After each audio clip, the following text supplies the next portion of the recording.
क्रांतिसूर्य doctor Babasaheb Ambedkar केवळ एक नाव नाही तर एक विचार आहेत, एक प्रेरणा आहेत. त्यांनी शोषित आणि वंचितांच्या जीवनात ज्ञानाची ज्योत पेटवली. आणि असेच काही आंबेडकर वाचलेली माणसं न्यूज अनकटच्या आजच्या भागात आपण पाहणार आहोत, ज्यांच्या जीवनावर बाबासाहेबांच्या विचारांचा आणि त्यांच्या साहित्याचा प्रभाव पडला. ऐकूया त्यांचे अनुभव, त्यांच्या भावना, आंबेडकर वाचलेली माणसं या विशेष भागात. आंबेडकर वाचलेली माणसं खूप छान शीर्षक आहे. खरं तर माझ्याविषयी बोलायचं झालं तर मी आंबेडकर वाचल्यामुळं वाचलेला माणूस आहे. त्यांच्या लेखनाविषयी बोलायचं तर ज्ञानाचा अथांग सागर आहे. कशावर बोलायचं, मनात असा गोंधळ उडतो एकदम. पण तरी मी एक आस्पेक्ट घेतो, महामानवांचे विचार. ज्या विचारांच्या प्रसाराचं काम मी करतोय ते महामानवांचे विचार. डॉक्टर बाबासाहेब आंबेडकर या महामानवामुळं मला आपल्या भूमीतले सगळे महामानव आणि त्यांचे विचार तळापासून समजले. सगळ्यात पहिल्यांदा आपण तथागत बुद्धांकडे जाऊया. मला कायम एक कुतूहल असायचं की डॉक्टर बाबासाहेब आंबेडकर हे बुद्ध विचारांकडे कसे वळले. कारण डॉक्टर बाबासाहेब आंबेडकरांनी 22 ज्ञान शाखांच्या पदव्या घेतल्या होत्या आणि सगळ्या विषयांमधलं त्यांना ज्ञान होतं. सगळ्या विषयांमध्ये त्यांना गती होती. राज्यशास्त्र, अर्थशास्त्र, समाजशास्त्र, नीतीशास्त्र, मानववंशशास्त्र, धर्मशास्त्र, भाषाशास्त्र, सगळ्या भाषांचा अभ्यास, जगातली सगळी संविधानं, सगळ्या संविधानांचा अभ्यास. एवढ्या विवेकनिष्ठ, रॅशनल, बुद्धिप्रामाण्यवादी माणसानं 2500 वर्षांपूर्वीच्या बुद्धांकडे का वळावं, याचा मी जेव्हा विचार करायला लागलो तेव्हा बुद्ध पुन्हा नव्यानं वाचायला लागलो. आणि मला एक गोष्ट मात्र नक्की समजली की स्वातंत्र्य, समता, बंधुता ही बहुजनांना गुलामगिरीतून मुक्त करणारी अत्यंत सुंदर मूल्य डॉक्टर बाबासाहेब आंबेडकरांना बुद्ध विचारात सापडली, जी त्यांनी संविधानात उतरवली आणि ज्यामुळे या देशातल्या प्रत्येक माणसाचं आयुष्य समृद्ध झालं. त्यांच्यामुळे मग बुद्ध नव्यानं कळले. छत्रपती शिवाजी महाराज, डॉक्टर बाबासाहेब आंबेडकर आणि छत्रपती शिवाजी महाराज हे अत्यंत अनोखं नातं होतं. पहिल्यांदा मी जेव्हा ऐकलं की चौदार तळ्याचा सत्याग्रह केल्यानंतर डॉक्टर बाबासाहेब आंबेडकरांनी मनुस्मृतीचं दहन केलं आणि त्याच दिवशी ते थेट रायगडावर गेले. तिथे छत्रपती शिवाजी महाराजांच्या सिंहासनाला मनापासून जोहार घातला आणि त्या दिवशी त्यांनी रायगडावर मुक्काम केला. सगळा रायगड फिरून तिथला कण असा डोळ्यात साठवून घेतला. त्यावेळी मी विचार करायचो की डॉक्टर बाबासाहेब आंबेडकर काय विचार करत असतील, त्यांनी हे का केलं असेल. आणि चौदार तळ्याचा सत्याग्रह केल्यानंतर, मनुस्मृतीचं दहन केल्यानंतर हे करणं, याला काय एक संगती आहे का. तर ती संगती मला नंतर लागली. कारण ही घटना घडली 20 मार्च 1927ला आणि 3 मे 1927ला त्यांनी बदलापूरला शिवजयंती दिवशी एक अत्यंत सुंदर व्याख्यान दिलं, ज्यात त्यांनी शिवरायांच्या अंगी असलेल्या मानवी मूल्यांचं विश्लेषण केलं. त्यांची स्वराज्याची संकल्पना काय होती ही लोकांना समजावून सांगितली. आणि मग त्यांनी शेवटी लोकांना एक प्रश्न विचारला की छत्रपती शिवरायांचं रयतेसाठी निर्माण केलेलं एवढं चांगलं स्वराज्य लयाला का गेलं.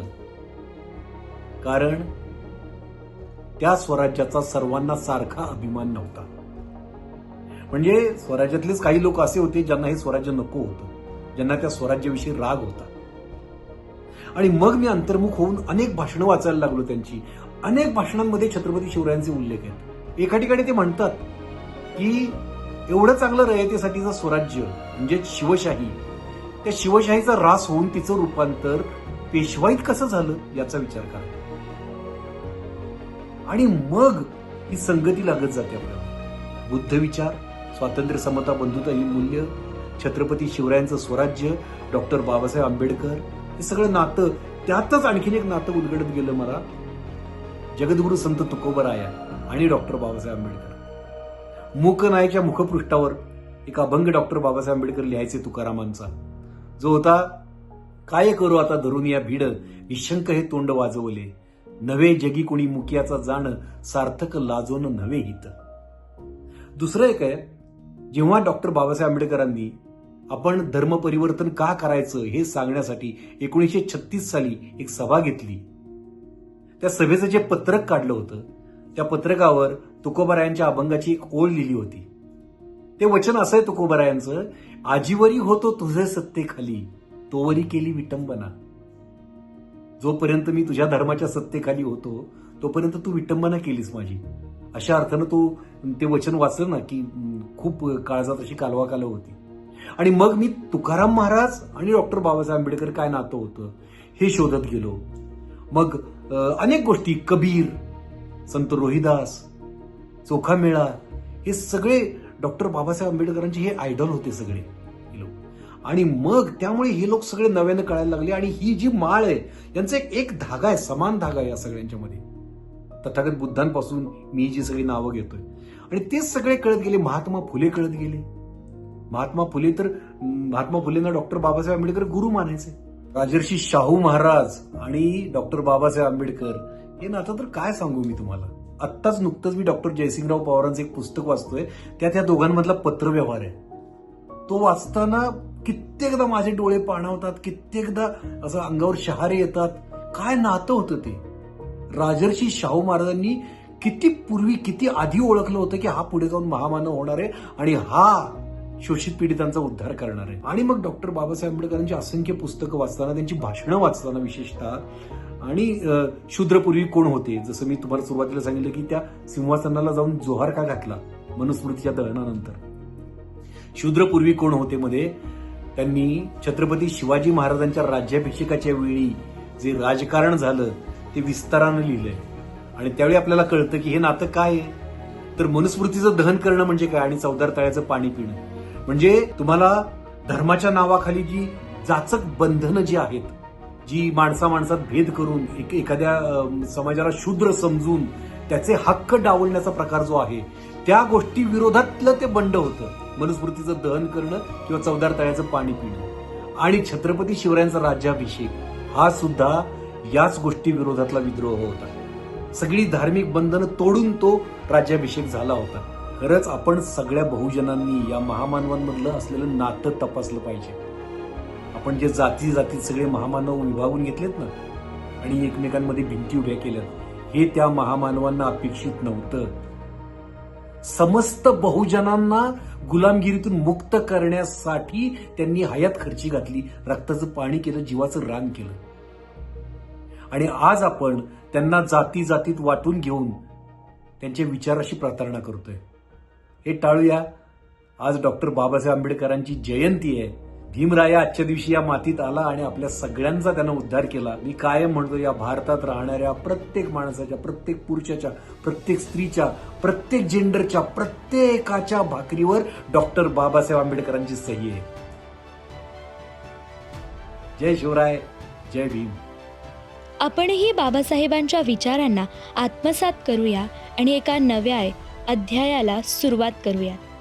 समाजाच्या निर्मितीसाठी आपल्या परीने योगदान देऊयात. धन्यवाद किरणजी. जय भीम. खूप इंटरेस्टिंग विषय आहे. मी वाचलेले बाबासाहेब, म्हणजे बाबासाहेबांच्या बाबतीत लिहिलेलं आपल्याला खूप माहिती आहे. वेगवेगळ्या लेखकांनी बाबासाहेबांच्या बाबतीत लिहिलेलं. परंतु मला हा विषय जास्त महत्वाचा वाटतो कारण मी वाचलेले बाबासाहेब ते आपण दुसऱ्याच्या मताने बाबासाहेब समजून घेण्याच्या अगोदर बाबासाहेबांनी स्वतःच आपल्याला एवढं खाद्य दिलेले वाचण्यासाठी की आपल्याला त्यांच्या पुस्तकातून ते कसे होते, त्यांचं व्यक्तिमत्व कसं होतं हे पाहायला मिळेल. मला बाबासाहेबांचं वेटिंग फॉर विजा हे त्यांचं आत्मचरित्र, म्हणजे बाबासाहेबांच्या विषयी खूप काही लिहिलं गेलं, पण त्यांनी स्वतः त्यांच्याविषयी काही लिहिलं हे पुस्तक मला खूप जास्त भावलेलं आहे. तसंच प्रॉब्लेम ऑफ रुपीज, की आज ज्याचा प्रॉब्लेम जगापुढे ठाण मांडून उभा आहे, तो प्रॉब्लेम आपल्या बाबासाहेबांनी खूप अगोदरच लिहून ठेवलेला आहे आणि नुसता प्रॉब्लेम दिलेला आहे. म्हणजे मला बाबासाहेब हे केवळ बाबासाहेब वाटत नाही, तर बाबासाहेब हे कुठल्याही पडलेल्या प्रश्नाचं उत्तर म्हणजे बाबासाहेब असं मला वाटतं. आणि जो जगाला आता पैशाचा प्रॉब्लेम पडलाय किंवा इकॉनॉमीचा प्रॉब्लेम चाललाय, त्याचं उत्तर बाबासाहेबांनी अगोदरच लिहून ठेवलं. म्हणून मला ते पुस्तक खूप महत्वाचं वाटतं. जाती अंताच्या लढाईवर आपण सगळे पण अनालिसिस ऑफ कास्ट हे पुस्तक आहे जे जातीअंताचं बेसिक्स आपल्याला शिकवतो. म्हणजे आपल्याला जातीअंत काय असावा किंवा जातीवर आपली मत कशी व्यक्त व्हावी ते बाबासाहेबांनी बोट धरून लहान लेकराला शिकवल्यासारखं त्याच्यामध्ये लिहिलेलं आहे. त्याच्यानंतर म्हणजे मी वकील आहे, माझा पेशा वकिली आहे, माझं किंवा भारतीय कायदे हे सगळे भारतीय संविधानावर आधारलेले आहे. भारतीय संविधानाला भारतीय कायद्यांची आई म्हणली आहे. आणि बाबासाहेबांनी लिहिलेलं संविधान ज्याचा वापर करून मी रोज माझी रोजीरोटी चालते, याच्यासाठी आनंदाची गोष्ट दुसरी कुठली असू शकते. मी भारतीय संविधान हे मला पुस्तक म्हणून पण आवडतं, माझं कामाचा भाग म्हणूनही आवडतं. आणि मला ह्या गोष्टीचा खूप अभिमान आहे की बाबासाहेबांच्या लिखाणामुळं किंवा बाबासाहेबांनी आपल्याला दिलेल्या संविधानामुळं माझ्या दुर्गीत रोज भाकरी येते. आणि एखादा माणूस जर तुमच्या दुर्गीतल्या भाकरीपासून ते तुमच्या मेंदूतल्या विचारापर्यंत कार्य करत असेल, त्याची लेखणी तुम्हाला मार्गदर्शन करत असेल, तर याचे इतकं दुसरं चांगलं लिखाण कुठलं असू शकतं. म्हणजे असं म्हणतात की काही धर्मग्रंथांमध्ये सगळ्या प्रश्नांची उत्तरं आहेत, पण मला असं वाटतं की धर्मग्रंथाला ज्यावेळेस प्रश्न पडत असतील त्यावेळेस संविधान त्यांना उत्तर म्हणून उभा राहत असतं. बाबासाहेबांचं हे लिखाण कायम प्रेरणादायी आहे. म्हणजे आज बाबासाहेबांचा वाढदिवस आहे म्हणून आपण हे बोलतोय असं नाहीये, तर मुळामध्ये बाबासाहेबांचा एक दिवस वाढदिवस असू नाही शकत. माझ्या मनात कुठलाही चांगला विचार आला तर त्या क्षणाला माझ्या मनात बाबासाहेब असतात, आणि माझ्या मनात जर रोज चांगले विचार येत असतील तर माझ्या मनात बाबासाहेब रोज जन्मलेले आहेत. त्यामुळं बाबासाहेबांचं लिखाण कायम प्रेरणादायी आहे आणि ते कुठल्याही अर्थाने वाचलं तर चांगलंच आहे. बाबासाहेबांवरती लिहिलेलं वाचायलाच हवं, काही म्हणजे त्याच्यात वागून काहीच नाही.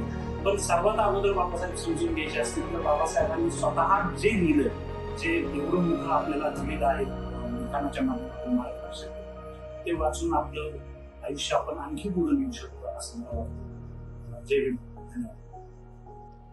किती मार्मिक अनुभव. बाबासाहेबांच्या विचारांनी खरंच जीवनाला नवी दिशा दिली नाही का? हेच महेशजी यांच्या अनुभवातून स्पष्ट होतं. जय भीम. सर्वांना भीम जयंतीच्या खूप साऱ्या शुभेच्छा. बाबासाहेबांचं महत्त्व हे भारतीयांच्या जीवनामध्ये अनन्यसाधारण.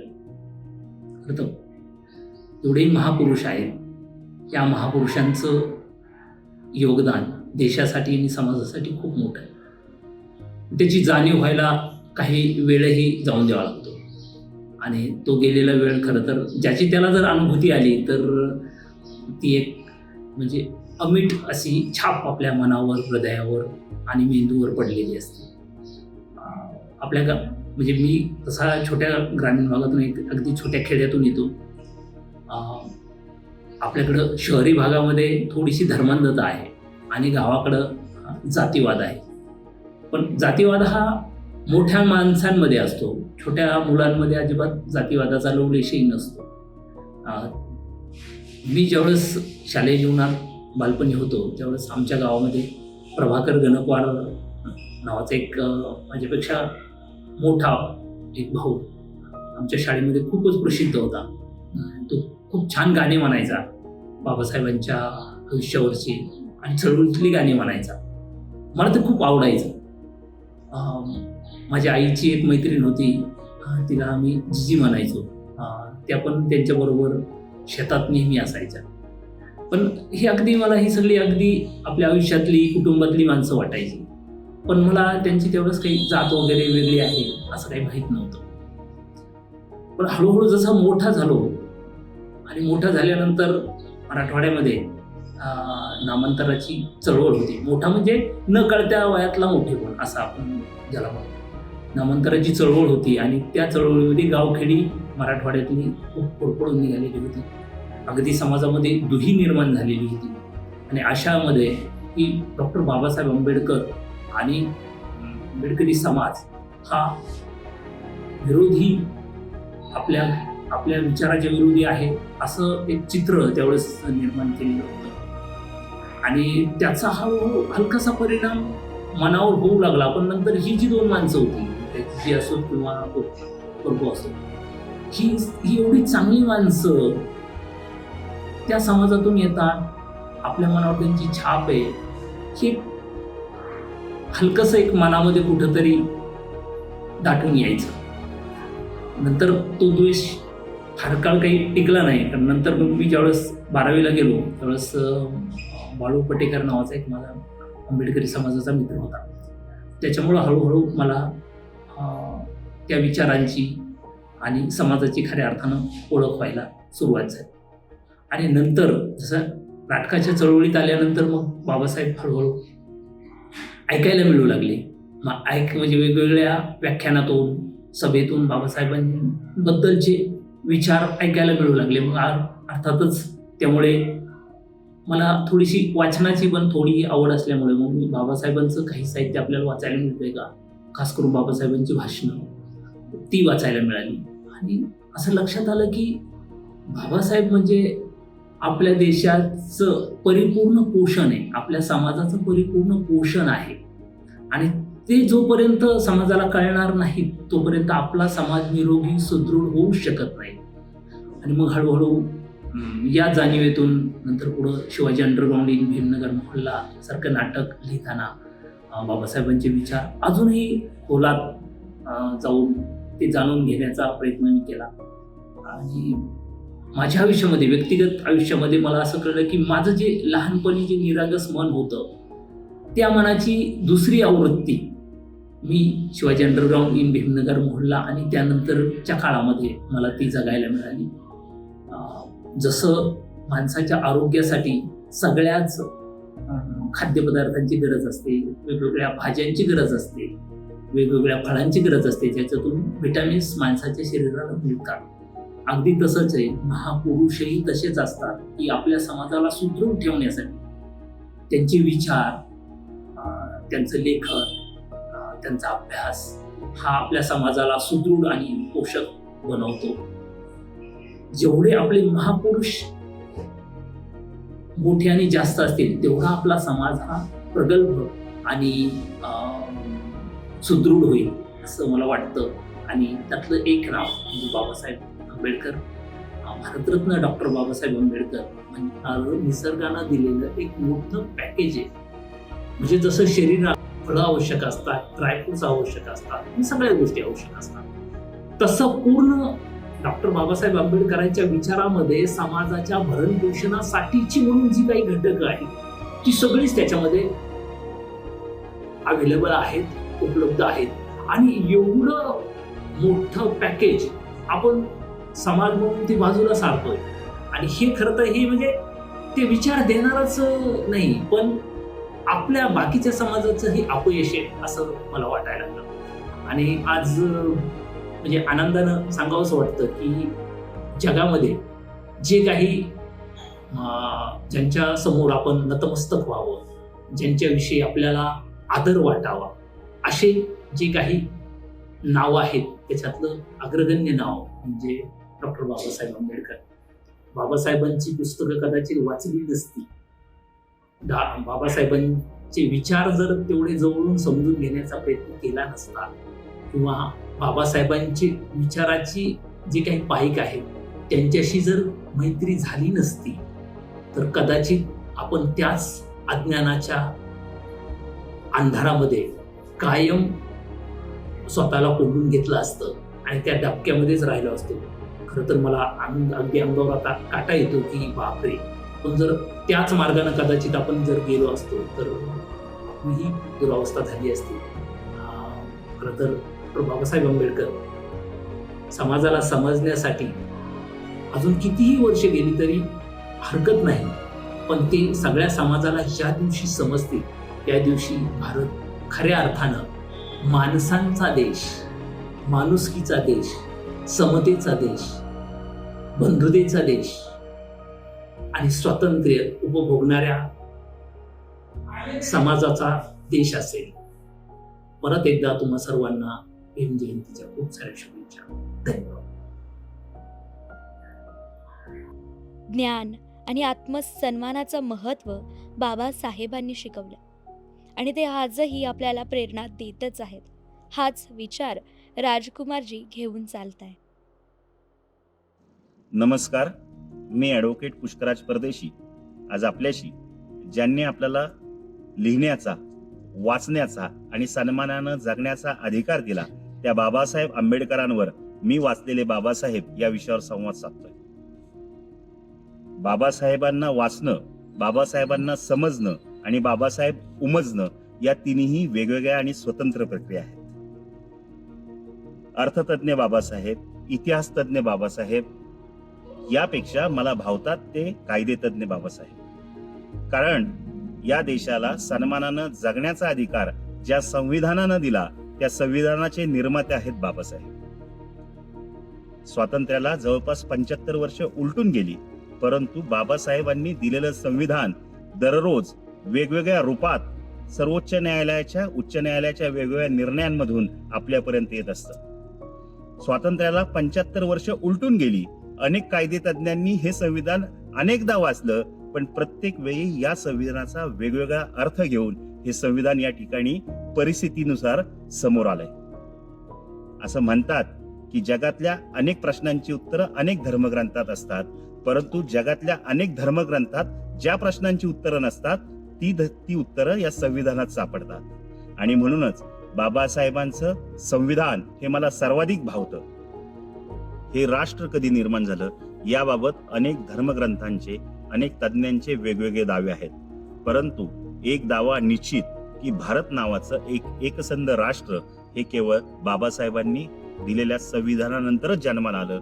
तत्पूर्वी भारत नावाचं एक एकसंध राष्ट्र कधीही कुठेही अस्तित्वात नव्हतं. त्यामुळेच या राष्ट्र निर्मात्या मला भावलेल्या आणि मी वाचलेल्या, मला समजलेल्या आणि मला रोज रोज नव्या नव्या रूपानं कायद्याचा अभ्यास करताना, कायद्याची वकिली करताना, कायद्याची प्रॅक्टिस करताना उमजणारे बाबासाहेब, भावणारे बाबासाहेब यांना बाबासाहेब आंबेडकरांच्या जयंतीनिमित्त शतशत प्रणाम. त्यांचं साहित्य आजही आपल्याला मार्गदर्शन करते आणि करतच राहील, हाच संदेश देणारे पुष्कराजी. धन्यवाद. विविध विचारवंतांच्या दृष्टिकोनातून आंबेडकरांच्या विचारांचा आणि कार्याचा एक व्यापक प्रवास आपण उलगडतोय. प्रत्येकाची आंबेडकरांबद्दलची भावना वेगळी जरी असली तरी त्यांच्या कार्याचा आदर आणि महत्त्व निर्विवाद आहे. ऐकताना आणि अनुभवासुद्धा आंबेडकर वाचलेल्या या विचारवंतांच्या मनात आहे तरी काय. माझं नाव इब्राहिम खान, जन आंदोलन राष्ट्रीय समन्वय संघटनेचा महाराष्ट्राचा समन्वयक आहे. आज महामानव बाबासाहेब आंबेडकर यांची जयंती. जेव्हा भारतीय समाजावर वर्णव्यवस्थेचा प्रभाव होता स्वातंत्र्य काळामध्ये, तेव्हा बाबासाहेब आंबेडकरांनी संविधानाच्या माध्यमातून मूल्यव्यवस्था रुजवण्याचा भारतामध्ये प्रयत्न केला. आज जे संविधानिक मूल्य आहेत त्या मूल्याचा जागर करण्याची वेळ आहे आणि ती मूल्य सर्वसामान्य भारतीयांच्या जीवनामध्ये जगण्याच्या प्रश्न कधी कसे येतील यासाठी आपल्या सर्व कार्यकर्त्यांनी प्रयत्न करण्याची गरज आहे. एक मुस्लिम समाजाचा कार्यकर्ता म्हणून मला असं वाटतं की बाबासाहेब आंबेडकर हे जशी दलितांची मुक्तीवादी होते तशी मुस्लिमांची सुद्धा मुक्तीवादी होती. आज संविधानिक व्यवस्था नसेल तर आजच्या काळामध्ये भयंकर धर्मवादी जातीवादी काळामध्ये मुस्लिम जो समाज आहे त्याच्याबद्दलचा ज्या प्रकारचा एक रोष सर्वसामान्य हिंदूंच्या आयुष्यामध्ये उत्पन्न केला जातो आहे आणि हिंदू मुस्लिम या धार्मिक विद्वेषाच्या आधारावर आज काही BJP सारख्या पार्टी आपलं राजकारण करत आहेत. आजच्या काळामध्ये तरी संविधानिक मूल्य व्यवस्था ही किती गरजेची आहे ही सर्वसामान्य लोकांना समजत आहे. त्यामुळं आपण सर्वांनी पण ही भारतीय जनता आहे ही तरी धर्मवादी लोक मूडवर आहेत, खरे जो बहुसंख्यक लोक आहेत ती लोक इतकी संविधानिक व्यवस्था मानणारे आहेत. त्यामुळं मी स्वतःला एक मुस्लिम कार्यकर्ता असून पण मी त्या लोकांबरोबर जोडून घेऊन मी स्वतःलाही एक बहुसंख्यक संविधानिक व्यवस्था मानणारा एक समाजाचा घटक असं मी स्वतःला समजतो. आणि येणाऱ्या काळामध्ये पण जे आपल्या समोर एक मोठे मोठे चॅलेंज उभे आहेत त्याचा पण मुकाबला आपण संविधानिक व्यवस्थेचे आधारित करू याबद्दल मला खात्री आहे. धन्यवाद. जिंदाबाद. इब्राहिमजी, आपल्या शब्दातून बाबासाहेबांच्या कार्याची आणि त्यांच्या विचारांची ताकद स्पष्टपणे जाणवते बरं का. मी ॲडव्होकेट्स संभाजी बोरुडे, श्रीगोंदा जिल्हा, अहिल्यानगर. 1980 साली मी वकिलीची सनद घेतली आणि सनद घेतल्यानंतर मी माझा शेती व्यवसाय आणि इतर व्यवसाय सांभाळत असताना 1984च्या दरम्यान थोडासा माझ्यावर अन्याय झाला आणि अन्याय झाल्यानंतर आपल्याला मार्ग काय आहे, त्याच्यावर मार्ग काय आहे म्हणून मी त्या शोधात होतो. आणि त्यावेळेस पुण्यामध्ये माननीय नाशिकराव तिरपुडे साहेबांच्या माध्यमातून एक प्रबोधन शिबिर त्या ठिकाणी आयोजित केलं होतं. आणि त्या शिबिरात गेल्यानंतर मला डॉक्टर बाबासाहेब आंबेडकरांच्या बद्दल माहिती मिळाली. माहिती मिळाल्यानंतर वाचन झालं. वाचन झाल्यानंतर आपल्याला जीवनामध्ये मार्ग दाखवणारा एकच माणूस आहे आणि ते म्हणजे विश्वरत्न डॉक्टर बाबासाहेब आंबेडकर. मग बाबासाहेबांच्या माध्यमातून मला महात्मा फुले समजले, मला भगवान गौतम बुद्ध समजले, मला शाहू महाराज समजले. आणि हे महामानव समजल्यानंतर या महामानवांचा विचार नेमका काय होता, समाज हितासाठी विचार काय होता, देश हितासाठी विचार काय होता, हे सगळं गुह्य त्याच्यामधून समजलं. आणि नंतर संविधान समजलं. जरी वकील असलो तरी संविधान समजायला काही काळ लागला. आणि मग त्या संविधानाच्या माध्यमातून बाबासाहेबांनी हे संविधान निर्माण केलं. त्यावेळेचे 44 कोटी लोक आणि आताचे साधारण 140 कोटी लोक, ही 7 धर्माची माणसं बाबासाहेबांनी एका आळ्यामध्ये बांधली आणि हे एक भारत देशाचं कुटुंब तयार केलं. आणि हा भारतीय समाज, की या देशामध्ये अनेक जाती धर्माचे लोक राहत असताना त्याला भारतीय समाज म्हणून बाबासाहेबांनी हे धर्मनिरपेक्ष राज्य तयार केलं आणि लोकशाहीचं राज्य तयार केलं. 4 चाकाची गाडी बाबासाहेबांनी तयार केली आणि प्रत्येक माणसाला मालकाचा दर्जा दिला, राजाचा दर्जा दिला. जे निसर्गाने आम्हाला दिलं होतं ते आमचं कुणीतरी हिरावून घेतलं किंवा आमच्याकडून ते हरवलं होतं आणि बाबासाहेबांनी ती हरवलेली वस्तू आम्हाला शोधून दिली.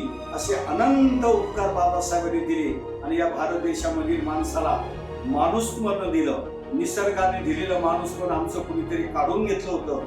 ते जे निसर्गाला देता आलं नाही, जे राजाला देता आलं नाही, ते बाबासाहेबांनी आम्हाला दिलं. म्हणून माझ्या जीवनामध्ये आमूलाग्र बदल झाला आणि मग माझ्यातला माणूस जागा झाला.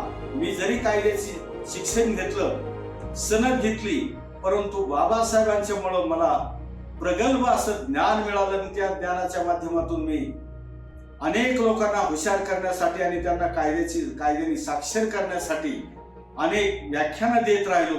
आणि त्या व्याख्यानाच्या माध्यमातून अनेक समाजामध्ये कार्यकर्ते तयार केले. आणि बाबासाहेबांनी जो समतेचा विचार दिला होता, महात्मा फुले आणि बुद्धाच्या विचारावर बाबासाहेबांनी जो समतेचा आणि शांतीचा विचार दिला, आणि तो विचार मी आता सध्या फुले शाहू आंबेडकर विचार प्रचारक म्हणून ते कार्य करत आहे. सावित्री फातिमा सद्भावना विचार मंच या माध्यमातून बाबासाहेबांचं संविधान अधिक बळकट करण्यासाठी रात्रंदिवस माझ्या प्रपंचातला वेळ देऊन काम करत आहे. आणि म्हणून बाबासाहेबांचे जे विचार आणि बाबासाहेबांचं इतकं श्रेष्ठ व्यक्तिमत्व जगामध्ये कुठलं नाही. म्हणून बाबासाहेबांच्या विचाराला पुन्हा एकदा सलाम करतो. जय भीम, जय भारत. बाबासाहेबांचं साहित्य केवळ वाचनीय नाही, तर ते जीवनाला आकार देणारं आहे, हे संभाजीजी यांच्या अनुभवांवरून स्पष्ट होतं. आज आपण हे अनुभव ऐकले, ते केवळ काही उदाहरणं आहेत. खरं तर डॉक्टर बाबासाहेब आंबेडकरांच्या विचारांनी लाखो लोकांच्या जीवनात सकारात्मक बदल घडवला आहे. या प्रेरणादायी अनुभवांबद्दल सर्वांचे मनपूर्वक आभार. डॉक्टर बाबासाहेब आंबेडकरांच्या विचारांचा हा वारसा असाच पुढे वाढत राहो आणि प्रत्येक पिढीला नवी दिशा देत राहो. भीम जयंतीच्या सर्व प्रेक्षकांना हार्दिक शुभेच्छा.